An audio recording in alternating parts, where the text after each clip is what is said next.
నన్ను నడిపిస్తున్నందుకు ఆయనకి నా హృదయపూర్వకమైనటువంటి కృతజ్ఞత స్తుతులు వందనాలు క్రీస్తు వారి పేరట తెలియజేస్తూ దేవుని వాక్యాన్ని ప్రేమించి ఈ స్థలానికి వచ్చిన మీ అందరికీ మన ప్రభువును మన రక్షకుడునైన యేసుక్రీస్తు వారి ఉన్నతమైన నామములో మీ అందరికీ నా హృదయపూర్వకమైన శుభాలు వందనాలు తెలియజేస్తున్నాను. మరి సృష్టికర్త ఎవరు అనేటువంటి సందర్భాన్ని నేర్చుకున్నాం. సృష్టికి మూలము ఎవరిలో ఒక భాగం కదా. మన పాయింట్ ఏంటి? సృష్టికి మూలం ఎవరు, అందులో ఒక భాగంగా సృష్టికర్త ఎవరు అనేటువంటి సందర్భాన్ని కూడా నేర్చుకున్నాం. మంచిది ప్రియమైన వాళ్ళగా. మరి సృష్టికి మూలం ఎవరు? దేవుడి యొక్క లేఖనాల్లో నుంచి కొన్ని సంగతులు మనం నేర్చుకునే ముందు పరిశుద్ధాత్మ దేవుని సహాయం కొరకు ప్రార్థన చేసుకుని వాక్య ధ్యానంలోనికి వెళదాం. ప్రార్థన. మహాపరిశుద్ధుడు అయిన కన్న తండ్రి, నీ పరిశుద్ధమైన ఉన్నతమైన నామమునకు మా ప్రభువును మీ ప్రియ కుమారుడు మా రక్షకుడునైనా యేసుక్రీస్తు వారి ఉన్నతమైన నామములో మీకు కృతజ్ఞత స్తుతులు వందనాలు తెలియజేస్తూ ఉన్నాం తండ్రి. ఇదిగో మా ప్రభా, మీ లేఖనాలను పరిశీలించే భాగ్యాన్ని మాకు ఇచ్చినందుకు నీ స్తోత్రాలు నాయనా. సృష్టిని ఎలాగో ప్రారంభించావో దాన్ని నేర్చుకోవడానికి మీ లేఖనాల దగ్గరికి మేము వెళుచున్నాం ప్రభా. నీవు చేసినటువంటి ఈ సృష్టిలో ఉన్నటువంటి దాగి ఉన్న సత్యాలను మా ప్రభు మాకు బయలుపరచమని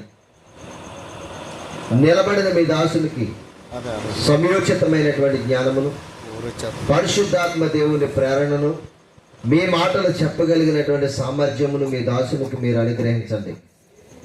నీ లేఖనాలలో ఉన్నటువంటి ప్రతి మాట యొక్క భావన మీ పిల్లలకు అర్థమయ్యే రీతిలో బోధింపబడగలిగినట్లు పరిశుద్ధాత్మని సహాయ సహకారములతో మా ప్రభావ మీ లేఖనాల్లోనికి మమ్మల్ని నడిపించండి. సృష్టికి మూలం ఎవరు మా ప్రభావ మేము నేర్చుకుంటున్నాం. దాంట్లో ఉన్న దాగిన సత్యాలను మాకు మా ప్రభావ బయలుపరిచి మమ్మల్ని బలపరిచి ఆత్మీయంగా స్థిరపడడానికి మీ కృపను అనుగ్రహించమని ప్రార్థన చేస్తూ మీ సహాయ సహకారములతో మమ్మల్ని ముందుకు కొనసాగింపచేయమని యేసుక్రీస్తు ప్రభుల వారి పేరట ప్రార్థన అడిగి వేడుకొనిచున్నాం తండ్రి, ఆమేన్. మంచిది ప్రియమైన దేవుని వాళ్ళరా. మొదటిది భూమి ఆకాశం, వెలుగు చీకటి. దానికి పేర్లు కూడా పెట్టగా ఒక దినమైన భూమి ఆకాశం అవి ఉన్నవా లేనివా అనేటువంటిది మరలా మనము రిపీట్ చేసుకోవాలి. ఉన్నవా లేవా? ఉన్నవా లేవా? లేవు. లేని వాటినే అది. నీకు పాయింట్ బాగా అర్థం చేసుకోవాలి, అబ్జర్వ్ అవ్వాలి. భూమి లేదు, పదార్థాలు ఏమి లేవు. లేని వాటిని ఉన్న వాటిగా పిలిచి నీటిలో భద్రపరచడం. అర్థమైందా? అందుకే దానికి ఏమని పేరు పెట్టామంటే క్రియేటర్, సృష్టికర్త కదా. లేని దాన్ని సృష్టించిన వాడు, లేని దాన్ని ఉన్నట్టుగా పిలిచిన వాడే సృష్టికర్త అవుతాడు. ఉన్నదానితో తయారు చేసిన వాడు సృష్టికర్త వాడు. అర్థమైందా మీకు? అది 4వ దినంలో చెప్పండి. మీకు బాగా అర్థమైందో లేదా ఆ రోజు మరి కదా. 4వ దినము. ఈ దినాలన్నీ కూడా విశ్వదినాలు, 24 గంటల భూదినాలు కాదు కదా. భూదినాలు వేరు, విశ్వదినాలు వేరు. ఇప్పుడు దేవుడు సృష్టిని చేసింది ఏ దినాల్లో అని చెప్పాను? విశ్వదినాల్లో. మొదటి రోజు భూమి ఆకాశములను సృజించాను. రెండవ రోజు ఏం చేశాడు? ఆకాశమును జలములను వేరుపరిచి ఆరిన నేల కనబడుగాక అన్నాడు. అంతే కదా. విశాలము కలగజేసి ఆ జలములను ఈ జలములను వేరుపరచగా రెండవ దినం. 3వ దినం ఏమైంది? ఆరిన నేల కనబడాలన్నాడు. అందులో విత్తనాలు ఇచ్చేటువంటి వృక్ష ఫలాలు, విత్తనాలు ఇచ్చేటువంటి చెట్లు, ఇవన్నీ కూడా గడ్డి, ఇవన్నీ కూడా మొలిపించాడు భూమిలో. ఇందులో భూమిలో, ఈ భూమిలో ఆరిన నేలలో. ఈ నెలలో 6వ నెలలో చేశాడు అన్నాడు. ఇక 4వ దినానికి వచ్చేటప్పటికి భూమి మీద మనిషి మనుగడకి రాబోతున్నాడు కనుక ఆ మనుగడకి ఏం చేసేయాడంటే దినములను, సంవత్సరములను, మాసములను, కాలములను తెలియచేయడానికి సూర్య, చంద్ర, నక్షత్రాలను ఆకాశంలో పెట్టాడు. ఆకాశం నుండి కలిగినవన్నీ ఎక్కడ పుట్టినాయి? అది నేర్చుకోవాలి. మీరు చెప్పండి. నేను భూమిలో నుండి ఏం పుట్టినాయి? విత్తనాలు ఇచ్చే చెట్లు, వృక్ష ఫలాలన్నీ కూడా ఇందులో నుంచి పుట్టినాయి, భూమిలో నుండి పుట్టినాయి. ఆకాశంలో ఏం పుట్టినాయి? సూర్యుడు, చంద్రుడు, నక్షత్రాలు పుట్టినాయి అని చెప్పండి. ఇక పక్షుల చేతకు వచ్చేటప్పటికి పక్షులు ఎక్కడ పుట్టినాయి? అది జలములలో నుండి పుట్టినాయి అన్నాడు. ఎప్పటి వరకు ఎవరు చెప్పలేదు. అది అర్థమవుతుంది మీకు? ఏంటి పక్షులు ఎలా పుట్టినాయి అంటే ఎలా పుట్టినాయి అంటారు? మనకు తెలిసేది పక్షులు ఎలా పుట్టినాయో మనం పోయిన వారం నేర్చుకున్నాం. ఎక్కడి నుంచి పుట్టినాయి పక్షులు? ఆ జలములతో చెప్పాడంటే, ఆజ్ఞాపించాడంటే ఏమని? నీవు రెక్కల గల ప్రతి పక్షిని, రెక్కల గల ప్రతి పక్షిని, ఆ జలచరములను నీవు పుట్టించుగా కానీ జలములకు ఆజ్ఞాపించాడు. ఎందుకు జలములు ఎవరు? అది అర్థమైపోవాలి. జలములు ఎవరు? మీరు ఎలా చెప్పగలరంటే బైబిల్కి బైబిలే సమాధానం చెప్పాలి, మనం చెప్పకూడదు. చూస్తారు ఒకసారి జలములు ఎవరో చూపిస్తాం చూడండి. ప్రకటన గ్రంథము, ప్రకటన గ్రంథము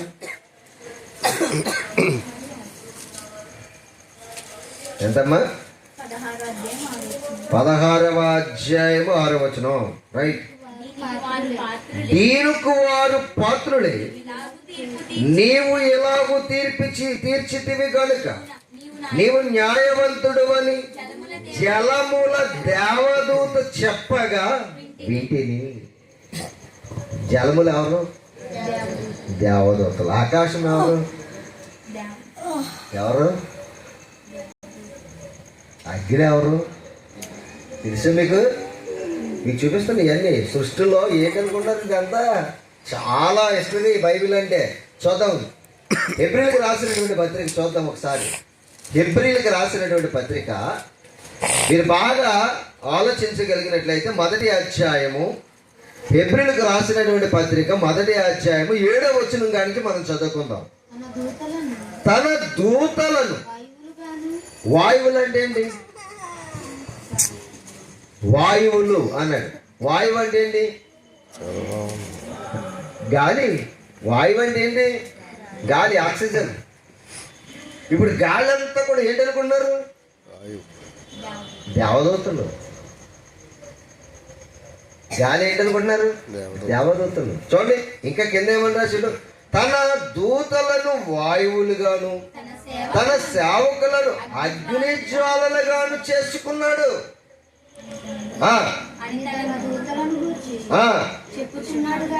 పదవచనానికి వచ్చేయండి. మరియు ప్రభువా, నీవు ఆదియందు భూమికి పునాది వేసితివి, ఆకాశములు కూడా నీ చేతి పనులే, అవి నశించును గాని నీవు నిలిచియుందువు. ఏంటంట? అవి నశించును గాని నీవు నశించు. ఎందుకే చాలా మందికి అర్థం కానిది ఏంటంటే, మీరు వినాలి. ఇప్పుడు నా వైపు చూసి వింటే మీకు బాగా అర్థమవుతుంది. ఆదికాండంలోనేమో పలికెను, కలుగుగాక కలుగుగాక అని పలికెనని ఉంది. అంతేనా? ఏమన్నాడు? భూమి ఇత్తనములు పుట్టించుగాక అన్నాడు. అక్కడ అలాగే చెప్పాడు. గ్రంథకర్త ఎవరు? మోషే గారు. అది క్లారిటీ రావాలి మీకు. గ్రంథకర్త ఎవరు? మోషే గారు. మోషే గారి చేత దేవుడు రాయించినప్పుడు దేవుడు పలకగా ఇవన్నీ పుట్టి అని ఉంది. ఇక్కడేమనుంది? 10వ వచనం చదవండి. ఏమనుంది? మరియు ప్రభువ, నీవు ఆదియందు భూమికి పునాది వేసితివి. అది అండర్లైన్ చేయండి అన్నమాట. ఆకాశములు కూడా అంటే చేత్తో పని చేసాడా, నోటితో పని చేసాడు దేవుడు? అది ఆయన కష్టపడ్డాడు. నేను ఒక చోట ప్రసంగం చేశాను. ఒకసారి మీటింగ్కి వెళ్తే ప్రసంగం చేశాను. వాక్యం చెప్పిన తర్వాత దేవుని కష్టం గురించి చెప్పాడు. సృష్టిలో దేవుని కష్టం గురించి చెప్పాడు. దేవుడు మాటతో చేయలేదు, చెమట వచ్చి కష్టపడి చేతులతో పనిచేశాడు అని దేవుని కష్టాన్ని వివరిస్తున్నాడు. వివరించేసిన తర్వాత వాక్యం గురించి అసలు తెలియనివాడు లేచి, ఆడి పెద్ద పాస్టర్ తెలిసి ఏమన్నా తెలుసా, దేవుడు కష్టపడలేదు, నోటితో పలికితే వచ్చేది అంటున్నాడు. ఇక్కడ ఏమనుంది బైబిల్లో అంటే మైనస్ నాలెడ్జీ వాళ్ళు అందరూ కూడా బైబిల్ పట్టుకున్నారు. అర్థం చేసుకోవాలి మీరు. అర్థమవుతుందా? బైబిల్ అర్థం కావాలి.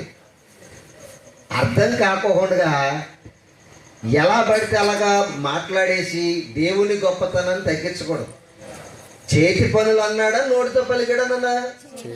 మరి ఇక్కడ చేతితో కష్టపడ్డాడు కదా, కష్టపడ్డాడు ఆయన. ఇప్పుడు నరుని చేశాడు. నరుని దేంతో చేశాడు? పలికాడా అలాగా? నువ్వు కలుగు నరుడు అన్నాడా? ఏమని చేశాడు? మంటిని తీసుకుని చేత్తో నిర్మించాడు అని ఉంటుంది. బైబిల్లో ఎక్కడ చూసినా మీరు దేవుడు 6 దినాలు ఏం చేశాడంట? కష్టపడి పని చేశాడంట. 6 దినాలు ఏం చేశాడు? కష్టపడి పని చేశాడు. మన దృష్టిలో 6 దినాలుగా కనిపిస్తున్నాయి, కానీ ఆయన దృష్టిలో కోట్ల సంవత్సరాల లెక్కది. విశ్వదినాలు అని చెప్తున్నాను మీకు. అదే ఇప్పుడు పక్షులు అక్కడి నుండి పుట్టిని అని మీరు ఎవరినైనా ప్రశ్నిస్తే వాటికి అయ్యే పుట్టిని అంటారు. కానీ ఎక్కడి నుండి పుట్టిని? దేవుడు జలములకు ఆజ్ఞాపించినప్పుడు జలచరములను రెక్కల గల ప్రతి పక్షిని దేవుడు పుట్టించమని చెప్పగా అవి పుట్టించిని. ఇప్పుడు జలముల్లో నుంచి పక్షులు పుట్టింది. అర్థమైందా? భూమిలో నుంచి ఏం పుట్టినాయి? అక్కడతో ఆగిపోలేదు. మరలా భూమిలో నుంచి ఏం పుట్టించాడో 5 దినాలు అయిపోయిన తర్వాత 6వ దిన కార్యక్రమంలోనికి మనం అర్థం. ఇప్పుడు చూద్దాం. ఆది కాండము చూద్దాం ఆ మాట. ఆది కాండము 1వ అధ్యాయము 24వ వచనంలోనికి మనము వెళ్దాం. దేవుడు వాటి జాతి ప్రకారము జీవము గల వాటిని అనగా వాటి జాతి ప్రకారం పశువులను, పురుగులను, అడవి జంతువులను అదనమాట. ఎవరికి ఆజ్ఞాపించాడు అంటే ఇప్పుడు అడవి జంతువులు కానివ్వండి, పురుగులు కానివ్వండి, అండ్ పశువులు కానివ్వండి, ప్రతిది కూడా దేంట్లో నుంచి పుట్టింది? భూమిలో నుంచి పుట్టింది. విత్తనాలు ఎందులో నుంచి పుట్టినాయి? భూమిలో నుంచే పుట్టినాయి. అందుకనే దేవుడు కొన్నేమో జలములలో నుండి పుట్టించాడు, కొన్నేమో భూమిలో నుండి పుట్టించాడు. భూమిలో నుంచి విత్తనాలే కాదు, ఏం పుట్టించాడంట? వాటి జాతి ప్రకారం జీవము గల వాటిని అనగా వాటి జాతి ప్రకారము పశువులను, పురుగులను, అడవి జంతువులను భూమి పుట్టించుగాక అని పలికెను, ఆ ప్రకారమాయను. అంటే భూమిలో నుంచి ఏం పుట్టినాయి? ఇప్పుడు పశువులు పుట్టినాయి, అడవి జంతువులు పుట్టినాయి, ఇంకా పురుగులు పుట్టినాయి. ఏముంటి? పురుగు. భూమి మీద పాకు ప్రతి పురుగు ఎందులో నుంచి పుట్టింది? భూమిలో నుంచి పుట్టింది. దేవుడు చెప్పాడు భూమిలో నుంచి పురుగులను పుట్టాలని చెప్పాడు, పశువులు పుట్టాలని చెప్పాడు, జంతువులు పుట్టాలని చెప్పాడు. అలాగూ చెప్పినప్పుడు భూమిలో నుంచి ఏం పుట్టినాయంట?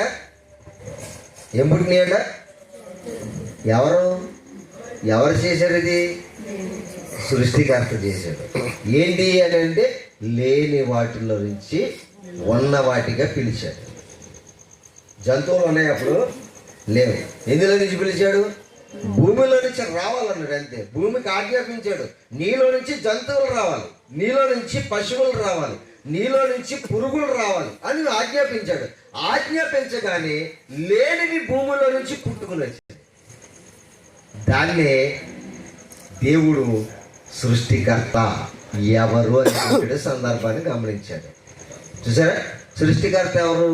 లేని వాటిని ఉన్న వాటిగా పిలిచేవాడే సృష్టికర్త. ఇప్పుడు భూమి ఆరిన నేలగా ఉంది. ఆరిన నేలలో నుంచి ఏం పిలిచాడు? ఇప్పుడు జంతువులను పిలిచాడు, పశువులను పిలిచాడు, పురుగులు, ప్రాకు పురుగులను పిలిచాడు. ఇప్పుడు ఇవన్నీ కూడా ఎందులో నుంచి పుట్టినాయి అని చెప్తున్నాడు? భూమిలో నుంచి పుట్టినాయి అని చెప్తున్నాడు. మరి చాలామంది ఏమంటారంటే దేవుడు తనకు తానుగా చేసినటువంటి సందర్భాన్ని చూసినట్లయితే ఈ జంతువులన్నీ కూడా ఆటికయ్యే పుట్టినాయి అని చెప్తుంటారు చాలామంది. కానీ ఎవరు తయారు చేశారు? దేవుడు. వీటి కష్టం వెనకాల ఎవరిది ఉంటుంది తెలుసా? దేవుడి కష్టం ఉంటుంది. దేవుడు చేస్తేనే ఇవన్నీ కూడా వచ్చినాయి. ఆయా జాతుల ప్రకారం అన్నాడు. ఎన్ని జాతులు ఉన్నాయి? ఎన్ని జాతులు ఉన్నాయి భూమి మీద? శాస్త్రవేత్తల లెక్కల ప్రకారంగా భూమి మీద ఉన్నటువంటి జీవరాశులు ఏంటంటే 84 లక్షల జీవరాశులు అంట. ఎన్ని లక్షలు? 84 లక్షల జీవరాశులు అంట. మామూలుగా లెక్కేస్తే ఇంకా అర్థం కాలేదు. పూర్తిగా లెక్క పెడితే చాలా జీవరాశులు ఉంటాయి భూమి మీద. ఈ జీవరాశులన్నింటిని గురించి మనం తెలుసుకోవాలంటే మన తనువు చాలదంట.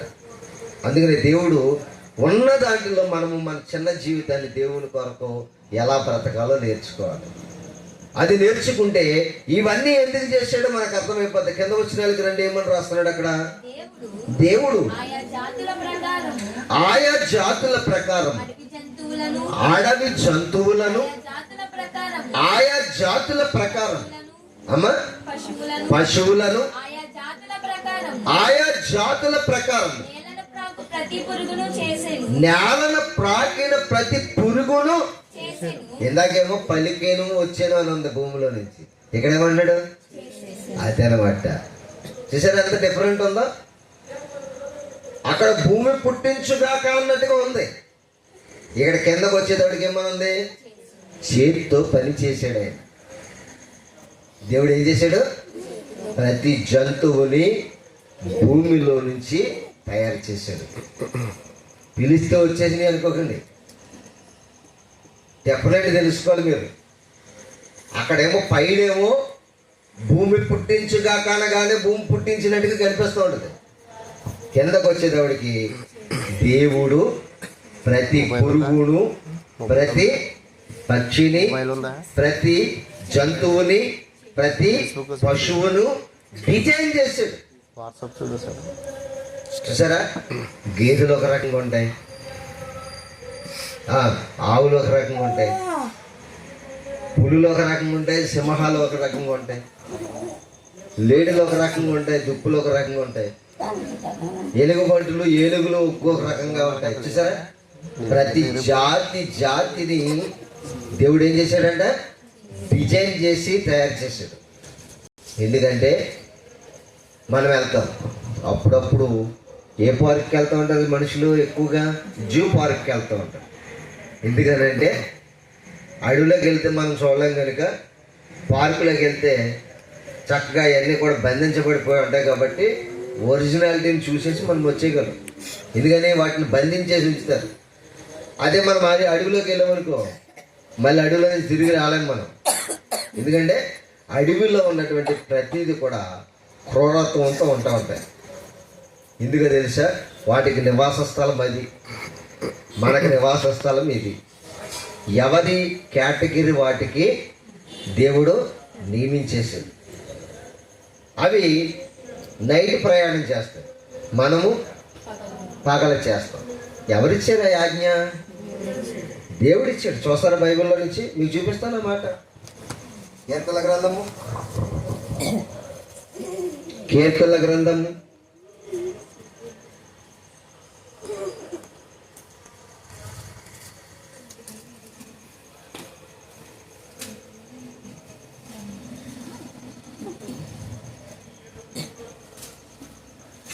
30 కీర్తనల గ్రంథము 30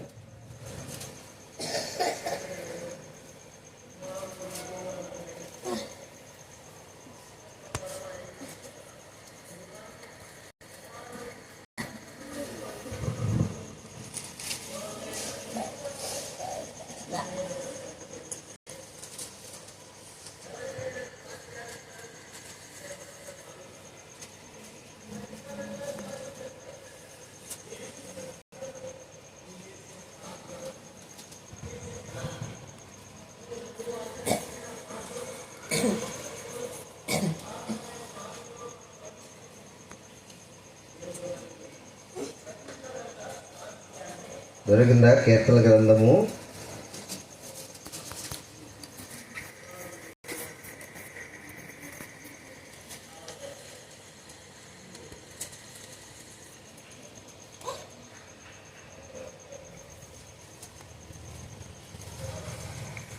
'Mm-mm.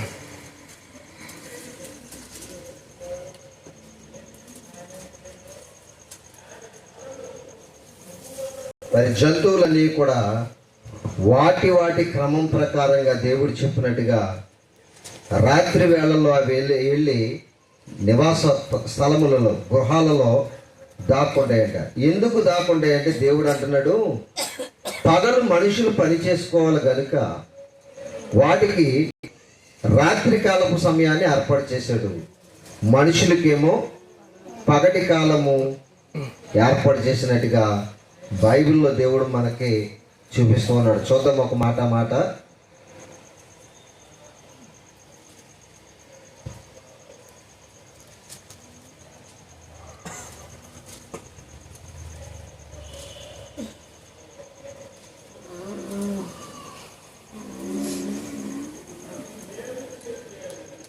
ఆ 104వ కీర్తన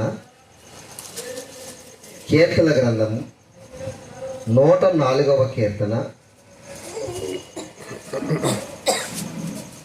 20వ వచనం చూడండి. నీవు చీకటి కలగ చేయగా రాత్రి ఎగుచున్నది, అప్పుడు అడవి జంతువులన్నీ తిరుగులాడుచున్నవి, సింహపు పిల్లలు వేట కొరకు గర్జించుచున్నవి, తమ ఆహారము దేవుని చేతిలో నుండి తీసుకుని చూచుచున్నవి. సూర్యుడు ఉదయింపగానే అవి మరలిపోయి తమ గృహములలో పండుకును, సాయంకాలం వరకు పాటుపడిన తమ పనులు జరుపుకుంటకై మనుషులు బయలు వెళ్ళదురు. అంటే మనుషులు బయలు వెళ్ళాలి కనుక ఏనండి. ఇప్పుడు మీకు ఒక మాట చెప్తాను, జాగ్రత్తగా వినండి. సింహాలకి కానివ్వండి, అడుగు మృగాలకి కానివ్వండి, దేవుడు ఏర్పాటు చేసింది ఏంటంటే, నా పోలికలో ఉన్న నా పిల్లలు పగలంతమాల పని చేసుకోవాలి కనుక మిమ్మల్ని చూస్తే వాళ్ళు భయపడతారు కనుక మీరేమైపోవాలి, రాత్రి మీ ఇష్టం వచ్చినట్టు తిరగండి. పగలవ్వగానే మీరేం చేయాలి తెలుసా, నా పిల్లలు వచ్చే సమయానికి మీరు గృహంలోనికి వెళ్ళిపోయి పడుకోండి. వాటికి పగలి కాలంలో రెస్ట్, మనకి రాత్రి కాలంలో రెస్ట్. ఇప్పుడు రాత్రిలో అవి తిరుగుతూ ఉంటాయి. ఏవి? పురుగులు కానివ్వండి, సర్పాలు కానివ్వండి, అడవ జంతువులన్నీ కూడా ఇప్పుడు తిరుగుతాయి అనుకుంటున్నారు, మాపులు తిరుగుతాయి. దేవుడు పెట్టిన నియమం వాటికై పగలెళ్ళి మీరు పడుకోవాలంటే, పగలు నా పిల్లలు పని చేసుకోవాలి చెప్పాడు. ఇక్కడ మనుషులు తమ పనులను జరుపుకుందురు అనగా రాసేట బైబిల్లో రాయలేదు ఆ మాట. మరలా చదవండి ఆ మాట. సూర్యుడు ఉదయింపగానే వెళ్ళిపోవాలి. దేవుడు చెప్పాడు, నువ్వు అలాగ సూర్యోదయం అయ్యేటప్పటికి నువ్వు ఏ జంతువైనా మీరేం వెళ్ళిపోవాలి తెలుసా, మీ గృహంలోనికి వెళ్ళిపోయి మీరు పండుకోవాలి. ఎందుకంటే అప్పుడు మొదలుకొని నా పిల్లలు సూర్యోదయం మొదలుకొని నా పిల్లలు బయటకు వచ్చి పనులు జరిపించుకుంటారు. మీరు ఉన్నారనుకో వాళ్ళు భయపడి బయటికి రారు కనుక మీ పని మీరు చేయాలి, వారి పని వారు చేయాలని పశువులకు జంతువులకు ఆజ్ఞాపించాడు దేవుడు. ఇప్పుడు చూడండి, మనుషులు పగలు పని చేయవలసిన వారు రాత్రులు కూడా సంపాదనలో పడిపోయి రాత్రులు కూడా ఏం చేసేస్తున్నారు, పని చేసేస్తున్నారు. ఎవరన్నా రాత్రులు పని చేసేవాళ్ళు చెప్పండి, ఎవరు పని చేస్తున్నారు? లారీ డ్రైవర్లు చూడండి, చాలామంది రోడ్డు మీద వెళ్తుంటే పాములు చచ్చిపోయి, తాంబేళ్ళు చచ్చిపోయి, జంతువులు చచ్చిపోయి, జంతువులు మాపులు తిరగాలి, అవి తిరగాలని దేవుడు ఆజ్ఞాపిస్తే మాపులు జంతువుల కంటే దారుణంగా మనుషులు కూడా తిరుగుతున్నారు. ఏడ తిరిగి వాటిని చంపేస్తున్నారు. వాటి సమయాన్ని ఒకటే సద్వినియోగం చేసుకునే మనిషి మాత్రం అధిక జ్ఞానము తెలివి ఎక్కువైపోయి అడవ జంతువులన్నిటిని కూడా ఏం చేస్తున్నాడంట, చంపేస్తున్నాడు. వాడి జోలికి వెళ్ళకపోతే మన జోలికి ఏవి రావు. దేవుడు చెప్పిన నియమం అది. మనం వాడి జోలికి వెళ్ళి మనం ఏం చేసుకుంటున్నాం, మీదకి ప్రాణం మీదకి తెచ్చుకుంటున్నాం ప్రతిదీ కూడా. చూడండి, పాము పగబడుతుంది అంటారు, మీదకి వచ్చేస్తుంది అంటారు. దాని జోలికి వెళ్ళకపోతే ఏ పాము మన దగ్గరికి రాదు. మనం వెళితేనే అది మన మీదకే వస్తుంది. ఎవరి నియమం అనుకున్నారు? ఇది దేవుని నియమం. అర్థమవుతుందా? రాత్రంతా ఇవి పని చేయాలి. ఎందుకని? వేట కొరకు వస్తాయండి అవి. చదివారా మీరు? కింద బాగా చదవండి. మరలా 20 వచ్చును, 104వ కీర్తన 20 వచ్చును. మరలా చదవండి. నీవు చీకటి కలుగ చేయగా రాత్రి అగుచున్నది, అప్పుడు అడవ జంతువులన్నీ అదనమాట. ఏం చేయాలంటే అవి తిరుగులాడుచు సింహపు పిల్లలు వేట కొరకు గర్జించుచున్నది, తమ ఆహారమును. అది ఎవరి చేతిలోనండి? వాటికై ఇచ్చిన దేవ మాకు సిద్ధపరిచిన ఆహారం ఏంటి అని అడిగితే ఆయన చేతుల్లో నుంచి మాత్రమే మనము ఆహారం తీసుకోవాలని, దేవుని చేతుల్లో నుండి ఆహారం తీసుకోవడం కొరకు అవి ఎదురు చూస్తాయంట. ఎంత న్యాయంగా నడుస్తున్నాయి చూడండి. అడుగు జంతువులు, క్రూరమగాలు. మనకు లేదా జ్ఞానం, మనం లాగేసుకుంటాం. అవసరమైతే ఎవరో చూడకపోతే పట్టుకెళ్ళిపోతాం. జంతువులు అలాగే చేయవంట. ఎవరి చేతుల నుంచి తీసుకుంటాయండి? అవి దేవుని చేతుల. ఆయన ఆహారం ఇచ్చేంత వరకు కూడా తీసుకోవంట. అవసరమైతే పసుపు పడుకుంటాయంట. ఎవరు? జంతువులండి. బైబిల్లో చెప్పాడు. బైబిల్ ఏమన్నా తెలుసా? సింహపు పిల్లలైనను ఆకలుగునేమో కానీ యెహోవాను ఆశ్రయించే వారికి ఏ మేలు కూడా. 34వ కీర్తనలో ఇందులో రాస్తాడు ఆ మాట. చదవండి, ఆ మాట కూడా చదవండి. ఏమని రాయబడిందో? సింహపు పిల్లలు లేమి గలవై ఆకలి కొనును యెహోవాను ఆశ్రయించే వారికి ఉందా? ఎంత బాగా రాశాడు. సింహపు పిల్లలైన ఆకలి ఉంటాయేమో కానీ ఆయన పోలికలో పుట్టిన మనుషులకు మాత్రము ఏ మేలు కూడా కొదువై అనుకోండి చేస్తాడంట. ఎంత బాగా రాశాడండి మాటలన్నీ కూడా. మనం ఎప్పుడు పని చేయాలి?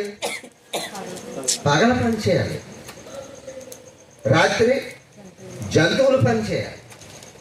వాటి పని అవి చేస్తాయి, మన పని మనము చేసుకుంటూ పోవాలి. దేవుడు జంతువులను భూమిలో నుండి పుట్టించి తయారు చేసి భూమి మీద పెట్టాడు. అర్థమవుతుందా? జంతువులను ఇందులో నుంచి పుట్టించాడు, భూమిలో నుండి పుట్టించాడు, తయారు చేశాడు. ఇప్పుడు మరలా ఆదికాండానికి వచ్చేద్దాం. మనం జాగ్రత్తగా చదవాలి. ఇప్పుడు దేవుడు ఆయా జాతుల ప్రకారం జంతువులను, ఆయా జాతుల ప్రకారం పశువులను, ఆయా జాతుల ప్రకారం నేలన ప్రాకు ప్రతి పురుగును చేసెను. అది మంచిదని దేవుడు చూచాను. అది చూడండి, దేవుడు తన స్వరూపమందు మన పోలిక చెప్పున నరులను చేయుదమని వారు సముద్రపు చేపలను, ఆకాశ పక్షులను, పశువులను, సమస్త భూమిని, భూమి మీద ప్రాకు ప్రతి జంతువును ఏలుదురుగా కానీ పలికాడు. దేవుడు తన స్వరూపమందు నరుని సృజించాను. దేవుని స్వరూపమందు వాడిని సృజించాను. స్త్రీని గాను పురుషుని గాను వారిని సృజించాను. దేవుడు వారిని ఆశీర్వదించిన ఎట్లనగా మీరు ఫలించి అభివృద్ధి పొంది విస్తరించి భూమిని నిండించి దానిని లోపరుచుకునుడని సముద్రపు చేపలను, ఆకాశ పక్షులను, భూమి మీద ప్రాకు ప్రతి జీవిని ఏలుడని దేవుడు వారితో చెప్పాడంట. ఎవరితో చెప్పాడు? నరుని సృజించాడు. నరుని సృజించాడు. స్త్రీని గాను పురుషుని గాను సృజించాడు. పురుషుణ్ణి ఎక్కడి నుంచి సృజించాడు? స్త్రీని ఎక్కడి నుంచి సృజించాడు? ఇక్కడ జాగ్రత్తగా వినాలి. ఇక్కడ ఏమన్నాడు? స్త్రీని గాను పురుషుని గాను తన పోలికలో సృజించను అన్నాడు. తన పోలికలో సృజించను. మరి నరుడు ఎక్కడి నుంచి వచ్చాడు అని అంటే నేల మంటితో నరుని చేశాడంట. నరుడుగా మారినటువంటి ఈ మట్టి నరుడిగా మారిన తర్వాత ఈ నరుడిలో నుంచి ఎముకను తీసి స్త్రీని చేసాడంట. రెండు జరిగిన ఈ సందర్భాలు అక్కడ. ఇక్కడ ఏమన్నాడు, ఒక్కసారి నరుణ్ణి అంటే ఆదాముని అవ్వను నిర్మించినట్టుగా మోసే గ్రంథకర్త రాశాడు. కానీ ఆదామును తయారు చేసిన తర్వాత దేవుడు నరుడు ఒంటరిగా ఉండటం మంచిది కానీ మరలా ఆలోచనలోకి వెళ్ళి ఆ ఆలోచన తర్వాత ఎముకను విరిచి ఆపరేషన్ చేసి అప్పుడు మాంసముతో మరలా ఒక స్త్రీనిగా నిర్మాణం చేశాడు. ఆదామేమో మట్టిలో నుంచి తయారు చేయబడ్డాడు, అవ్వేమో ఎముకలో నుంచి తయారు చేయబడింది. విన్నారా? ఎక్కడేమని రాయబడి ఉంది? గ్రంథకర్త మొదటి పరిచయం ఏమని చేశాడు? దేవుడు తన పోలిక చెప్పున నరులను సృజించాడు. అది స్త్రీని గాను పురుషుని గాను సృజించాడు అనే మాట మాత్రం మనం ఇక్కడ చూస్తాం. కానీ అలా నిర్మించాడో 2వ అధ్యాయం దాటితే మనకి అర్థమవుతుంది. చూసారా? ఇవన్నిటిని ఎందుకు చేశాడు ఈ సృష్టిని అంటే తన పోలికలో రాబో మనిషి కోసం. ఇప్పుడు అర్థమైందా? ఏంటిది మనం వేసుకున్న ప్రశ్న ఏంటి? సృష్టికి మూలం ఎవరు? ఇదంతా చేసి ఎవరికి అప్పగించేశాడు? ఆఖరున 6వ దినమున ఆఖరుగా చేసుకున్నటువంటి దేవుడు చేసుకున్న తన పోలికలో తన స్వరూపం అందు చేసుకున్నటువంటి నరులకు అప్పగించాడు. చేపలను మీరేయాలండి, మీరే తినండి. భూమి మీద ప్రతీది కూడా జంతువులన్నిటిని కూడా మీరు వేయాలండి, వాటిని కూడా మీరే తినండి అని చెప్పాడు. అవన్నీ మీకు ఆహారమగును. ఏవన్నీ? చేపలు కానివ్వండి, జలములలో ఉన్నటువంటి చేపలు కానివ్వండి, భూమి మీద ప్రాకేటువంటి పశువులు కానివ్వండి, జంతువులు కానివ్వండి, అన్నీ మీకు ఆహారం అయిపోతాయి అన్నాడు. మరి వాటికి ఆహారం ఏంటి? ఇవన్నీ మనకు ఆహారం అన్నాడు. అన్నాడా లేదా? చదవండి, ఇప్పుడు మళ్ళీ చదవండి మాట. దేవుడు వారిని ఆశీర్వదించు. ఎట్లనగా మీరు ఫలించి అభివృద్ధి పొందిడి, విస్తరించి భూమిని నిండించుడి, దానిని లోపరుచుకునుడని సముద్రపు చేపలను ఆకాశ పక్షులను భూమి మీద ప్రాకు ప్రతి జీవిని ఏలుడని దేవుడు వారితో చెప్పాను. దేవుడు భూమి మీదనున్న విత్తనములిచ్చు ప్రతి చెట్టును, విత్తనములిచ్చు వృక్ష ఫలములు గల ప్రతి వృక్షమును మీకు ఇచ్చి ఉన్నాను. అవి అదనమాట. చెట్లు ఇచ్చే ఫలాలు మనకు ఆహారమే, జంతువులు మనకు ఆహారమే, చేపలు కూడా మనకే. ఇవన్నీ మీకోసమే చేశాను. మీకు ఏ ఆహారం అయితే జీర్ణమవుతుందో, మీకు ఏ ఆహారం అయితే బాగుంటుందో, మీరు అసలు స్వీకరించగలరు అన్నది మనుషులు ఎరుగక ముందే దేవుడు ముందుగా డిజైన్ చేసేసాడు. మనిషికి ఏం కావాలో ఎవరు చేశారు అనుకుంటున్నారు? ముందు ఆహారం సృష్టింపబడిందా, మనిషి సృష్టింపబడ్డా? ఆహారం సృష్టింపబడిందా, మనిషి సృష్టింపబడ్డా? ఆహారమే. భూమి, ఆకాశము, జలములు ఇవన్నీ కూడా అయిపోయి విత్తనాలు ఇచ్చే చెట్లు అన్ని మొలిచేసినాయి. అన్ని మొలిచిన తర్వాత అప్పుడు తయారు చేసి పెట్టి తీసుకొచ్చాడు. మీకు ఒక విషయం చెప్తాను. ఇల్లంతా తయారైపోయిన తర్వాత అందులోకి వెళ్తామా, ఇల్లు లేకుండా వెళ్ళి ప్రవేశిస్తామా? ఇల్లు అంతా అయ్యాకే ప్రవేశిస్తాం. ప్రవేశం అనేది ఎప్పుడు జరుగుతుంది అనుకున్నారు? కట్టబడిన ఇల్లులోనికి ప్రవేశిస్తాం. ఇల్లు కట్టుకోవడానికి ఇల్లు ఏం చేస్తాం? మనిషి రావడం కోసమే దేవుడు ఏం చేసాడు? ఇదంతా కూడా కలగజేసాడు. అన్నీ తయారు చేసిన తర్వాత సృష్టి అంతా కూడా అందంగా ఉందన్న సంగతి దేవుడు గమనించాడు. అది మంచిదైనట్టు చూశాడంట. ఏమైనట్టు చూశాడంట? మంచిది. 6 దినాల్లో ఎన్ని దినాలు మంచి అయినాయి? 6 దినాల్లో ఎన్ని దినాలు మంచివి? ఎన్ని దినాలు మంచిగా చూశాడు?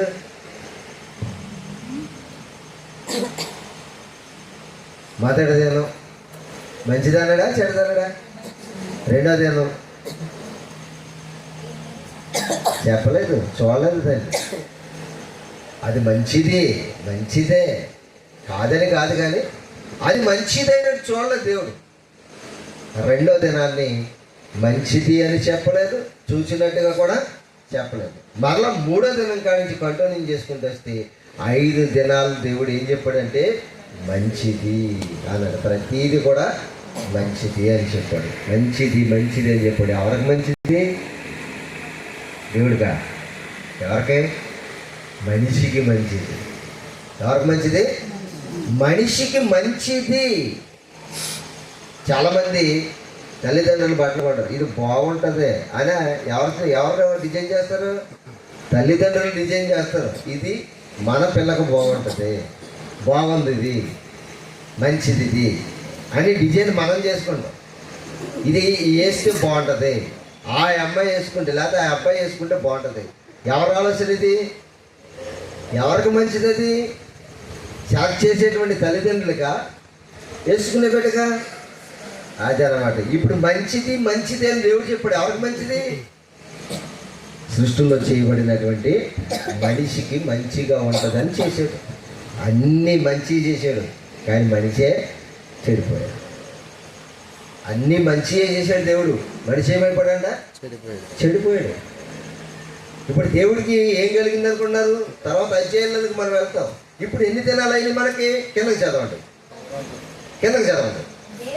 దేవుడు ఇదిగో భూమి మీదనున్న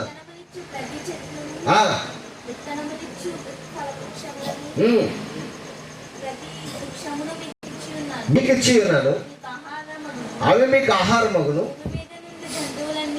భూమి మీదనున్న జంతువులన్నిటికి, ఆకాశ పక్షులన్నిటికి,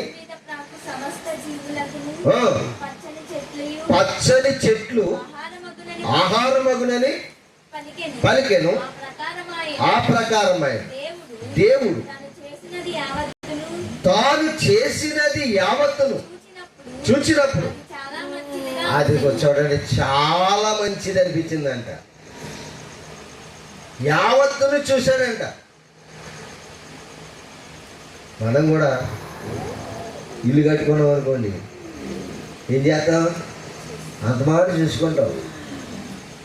కట్టేటప్పుడు ఒకసారి చూస్తాం, ప్లాస్టింగ్లు అయ్యాక ఒకసారి చూస్తాం, పెయింట్లు వేసిన తర్వాత ఒకసారి చూస్తాం, సీలింగ్లు చేసిన తర్వాత ఒకసారి చూస్తాం, ఇంక ఇవన్నీ పూర్తి అయిపోయిన తర్వాత మరోసారి చూసుకుంటాం. ఎందుకని? అప్పుడు అనిపిస్తుంది చాలా బాగుంది అనిపిస్తుంది. అన్నీ తయారైపోయిన తర్వాత ఏమనిపిస్తుంది?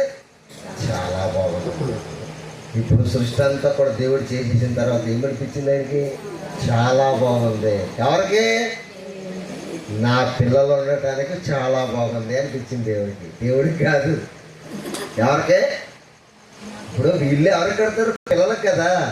నా పిల్లలకి నివాసం బాగుంది అనిపిస్తుంది అనమాట. ఎవరి కోసం అది కట్టింది? ఎవరి కోసం? రాబో తరాలు ఉండటానికి కట్టాం. మనం ఉండటానికి అని కాదు. మనం ఎంత ఇంతలో ఉంటాం, అందులో మరో తర్వాత మాయమైపోతాం. అంటే కట్టబోయేది ఎవరి కోసం? పిల్లల కోసం కదా. ఇది బాగుంటుంది, ఇలాగ వేస్తే ఈ స్టాండర్డ్గా కడితే బాగుంటుంది అని చెప్పేసి ప్లాన్ వేసుకుంటాం. పిల్లలు బాగుండాలని ప్లాన్ వేస్తాం. దేవుడు ఇదంతా కూడా చేసింది ఎందుకు అనుకున్నారు? మనిషి కోసం, మనిషికి మంచిగా ఉంటుందని చేసాడు. ఇదంతా మంచిది అన్నది ఎవరి కోసం అనుకున్నారు? మనిషి కోసం మంచిది అని చెప్పాడు అనమాట. ఈ మంచిది అన్న తయారు చేసినటువంటి దేవుడు ఏమన్నాడంటే 6వ దినం వచ్చేటప్పటికి ఏమన్నాడు తెలుసా? అస్తమయమును ఉదయమును కలగగా 6వ దినమాయను అన్నాడు. ఎన్నో దినం? 6వ దినమాయను. దేవుని సృష్టిలో ఎన్ని దినాలు? ఇప్పుడు 6 దినాలు పూర్తయ్యాయి. ఈ 6 దినాల సృష్టిలో దేవుడు అనుకున్నటువంటి సంకల్పం వచ్చేసింది. ఏంటది?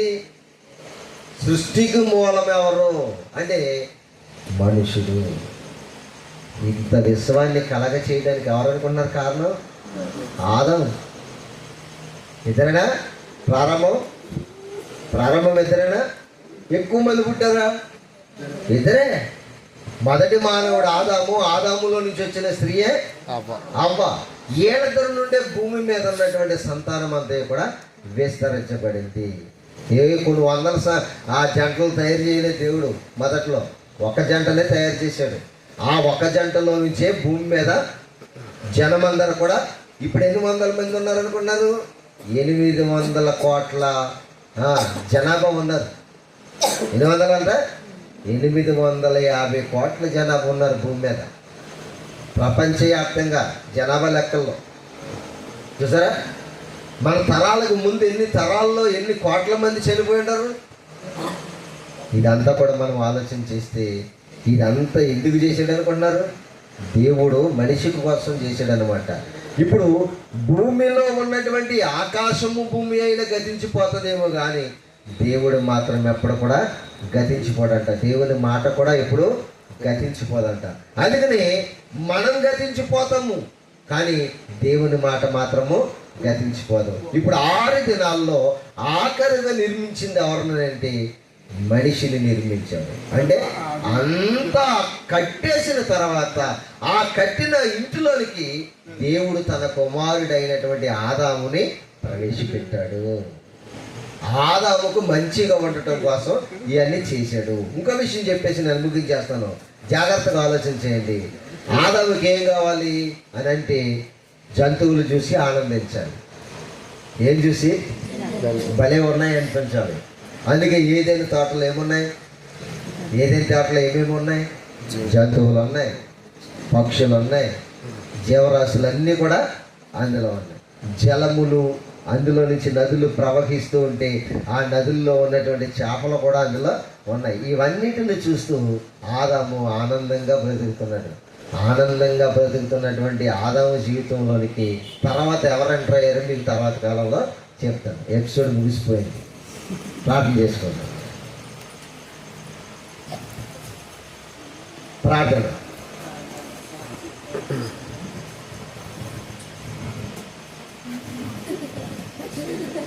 ప్రార్థన.